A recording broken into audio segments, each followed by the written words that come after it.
கில்ஜி அரச வம்சம் வந்து 1290 டூ 1320.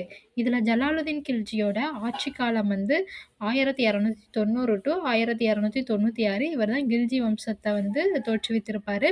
இவரோட காலத்துல பல படையெடுப்புகள் மேற்கொள்ளப்படுது. இதுல பெரும்பாலான படையெடுப்புகள திட்டமிட்டு தலைமையேற்று நடத்துனது வந்து யாருன்னா, காராவின் ஆளுநரான அலாவுதீன் கில்ஜி. இவர் வந்து யார் அப்டின்னா, ஜலாலுதீனோட உடன் பிறந்தோரின் மகன் தான் இந்த அலாவுதீன் கில்ஜி.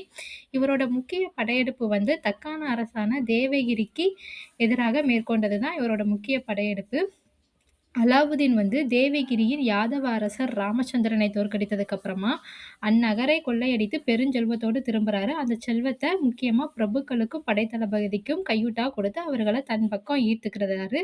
பின்னர் ஜலாலுதீன வந்து வஞ்சகமா கொல்லுதாரு. அதனைத் தொடர்ந்து 1296ல டெல்லியின் சுல்தானாக அவர் தன்னை அறிவித்துக் கொண்டாரு.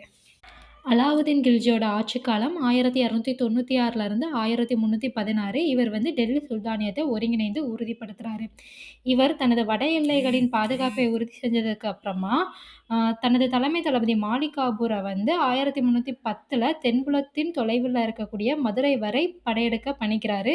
இவரோட மேலாதிக்கத்தை ஏற்றுக்கொண்ட அரசுகள் வந்து என்னன்னா, தக்கான அரசுகளான தேவகிரி யாதவர்கள், துவார சமுத்திரத்தின் ஹொய்சாலர்கள், வாரங்கல் காகதியர்கள், மதுரை பாண்டியர்கள் இவங்கலாம் ஏற்றுக்கொண்டாங்க.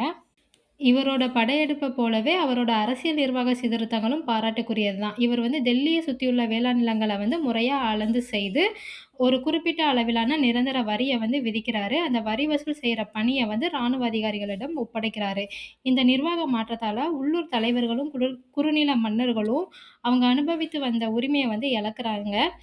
டெல்லியிலும் ஏனைய இடங்களிலும் முகாமிட்டிருந்த தனது படைப்பிரிவுகளுக்காக கட்டாய உணவு தானிய கொள்முதல் முறைய வந்து அறிமுகம் செய்றாரு அலாவுதீன் கில்ஜி. இந்த கொள்முதல் விலை வந்து சுல்தானால் நிர்ணயம் வந்து செய்யப்பட்டது. வரியாக வசூலிக்கப்பட்ட தானியங்கள் வந்து அரசாங்க பண்டகங்கள்ல வந்து சேகரித்து வைக்கப்பட்டது.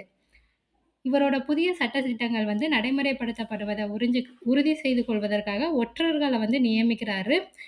அடுத்ததா அலாவுதீன் வந்து 1316ல இறந்துட்டாரு. அதுக்கப்புறமா அவரோட வழித்தோன்றல்கள் வந்து அதிகாரத்த தக்க வைத்துக் கொள்றதுல தோல்வியுற்றதுனால, கியாசுதீன் துக்ளக் வந்து அவருக்கு அப்புறமா அதிகாரத்த கைப்பற்றி துக்ளக் அரச வம்சத்துக்கு அடிக்கல் நாட்டுறாரு.